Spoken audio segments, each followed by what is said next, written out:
ఇన్ని అస్త్రములను కూడా అవతల ఉన్నటువంటి ఇంద్రజిత్ ఆయన అస్త్ర ప్రయోగం చేత నిర్వీర్యం చేశాడు.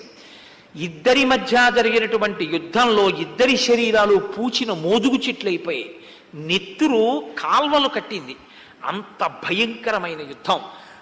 గరుత్మంతునితో సహా దేవతలు, సిద్ధులు, యక్షులు, గంధర్వులు, మహర్షులు అందరూ ఆకాశ మార్గంలో నిలబడి లక్ష్మణుని యొక్క శరీరమునకు తేజస్సు నశించకుండా, బలము తరిగిపోకుండా వాళ్ళు ఆశీర్వచనాలు చేస్తున్నారు ఇంద్రజిత్ నిగ్రహింపబడాలి అని.